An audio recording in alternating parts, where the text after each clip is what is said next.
High, আমি রূপম। আজকের এই ভিডিওতে আমরা আপকামিং দুটো কাজের একটা টিজার এবং একটা গান নিয়ে কথা বলবো। তো চলো আজকের ভিডিও শুরু করা যাক। তো প্রথমে কথা হবে কুলি ছবির প্রথম গানের একটা ছোট্ট টিজার, ছোট্ট গ্লিমস, যেটার নাম হচ্ছে চিকিটু ভাইবস। এটা আজকে কিছুক্ষণ আগে ড্রপ করা হয়েছে। আজকে রজনীকান্ত স্যারের জন্মদিন। তো কেমন লাগলো এই গ্লিমসটা? মানে আমি লোকেশের থেকে প্রত্যেকবার ভাবি যে সে কী এমন ডেলিভার করবে। এবং এখানে দেখো, রজনীকান্ত তার বয়স হয়েছে, সে খুব স্বাভাবিক সেরকমভাবে নাচতে পারবে না, কিন্তু তার ওই যে স্কার্ফ গলায় জড়িয়ে একটা স্টেপ এবং তার যেরকমভাবে এন্ট্রিটা হয়, সে যেরকমভাবে ডান্স স্টেপ করতে থাকে, সেগুলো খুব বেসিক, খুব সাধারণ, কিন্তু যেরকম এই গানের বিটস, যেরকম সেটার অ্যারেঞ্জমেন্ট শুনতে এতটা ক্যাচি লাগে, যেরকম মিউজিকটা জাস্ট চুমু। এবং রজনীকান্তের এর আগে বহু ছবিতে দেখবে ওই রুমাল নিয়ে যে মুভগুলো করতো, ছিল না, হেভি লাগতো দেখতে সেই সময়। এবং এখানে এই বয়সে ওই কাঁধে রুমাল নিচ্ছে, ওখান থেকে খুলে বের করে নিচ্ছে, আবার রুমাল রাখছে, আবার বের করে নিচ্ছে। ফ্যাব। এই বয়সে এরকম এনার্জি, সে চোট পেয়েছে তারপরেও যেরকমভাবে কাজ এগোচ্ছে, ভাই হ্যাটস অফ। এরা এই কারণে না আজকে এই জায়গাতে। এবং অনিরুদ্ধ এরকমভাবে খুঁজে খুঁজে মিউজিক নিয়ে আসে, লোকে বলে অনিরুদ্ধ নাকি শেষ। মানে মিউজিক ভাই মস্তি, 200% মস্তি। হ্যাঁ, হয়তো তার দুই একটা কাজ শেষের দিকে আমাদের প্রচণ্ড পরিমাণে ভালো লাগেনি, কিন্তু একটা মানুষ যখন অনেকগুলো কাজ করছে, খুব অবভিয়াস এটা সবকটা ব্যাপক হবে না, দু একটাতে একটু পড়বে।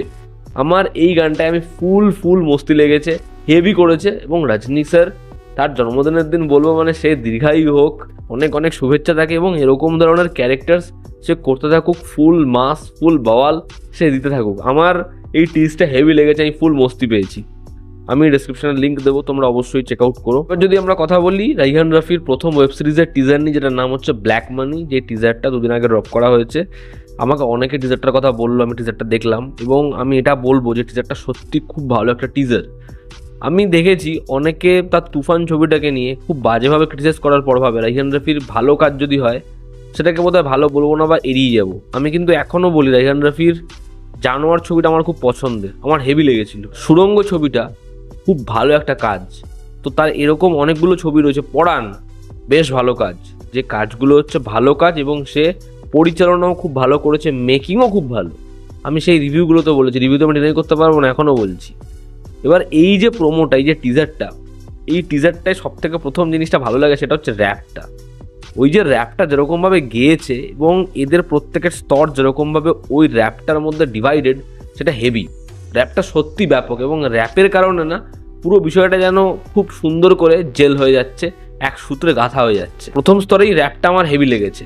এবং শেষে ওই যে ডায়ালগটা, আব্বাজান দেশি না বিদেশি, ওই ডায়ালগটা জাস্ট চুমু, হেভি। এবার যদি এই টিজারে কী আর ভালো লেগেছে বলি, তা প্রথম কথা হচ্ছে এর যে কাস্ট, সেখানে একটা হিউজ নাম রয়েছে। তবে ইন্তেখাব দিনার আমার খুব পছন্দের একজন অভিনেতা, মানে সে দারুণ একজন পারফর্মার, কিন্তু তাকে যেরকমভাবে প্রেজেন্ট করেছে সেটা দেখে আমি তো জাস্ট। সুমন আনোয়ার, সেও আমার খুব পছন্দের অভিনেতা।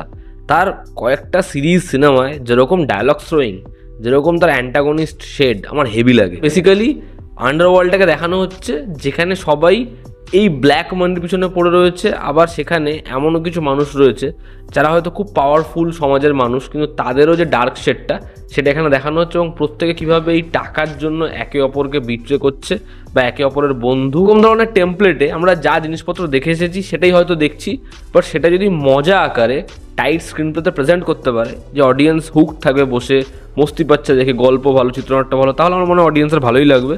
এবং এর লুক অ্যান্ড ফিল, সেটা দেখতে খুব লাগছে, খুব আই ক্যাচিং লাগছে। সেগুলোর মধ্যে যেরকম নিয়নভাবে ডিজাইন করা হয়েছে, রেড ব্লু টিন্টে, সেটা ভালো। এবং রাইহান রাফির কাজ লুক ওয়াইজ দেখতে ভালোই হয়, সেটা হয়েছে। তো ওভারঅল এই টিজারটা বেশ ভালো, এবং এর ডিজাইন যেভাবে এডিট করেছে সেটাও বেশ মজাদার।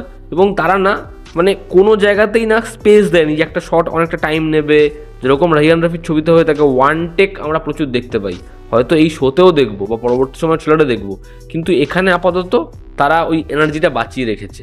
এখানে ঝাট করে জিনিসটা হচ্ছে, তার কারণ হচ্ছে এই গানটা ডিমান্ড করছে ওটা। তো ওভারঅল এই টিজারটা বেশ ভালো, আমার তো খুবই ভালো লেগেছে। আমি ডেসক্রিপশনে লিঙ্ক দেবো, তোমরা না দেখে থাকলে চেক আউট করো। তো এই ছিল আজকের ভিডিও। ভালো লেগে থাকলে লাইক করো, শেয়ার করো, সাবস্ক্রাইব করো। তোমাদের কি অপিনিয়ন জানিও। জনতা আমাদের পাশে আছে। আবার দেখা হচ্ছে। Take care.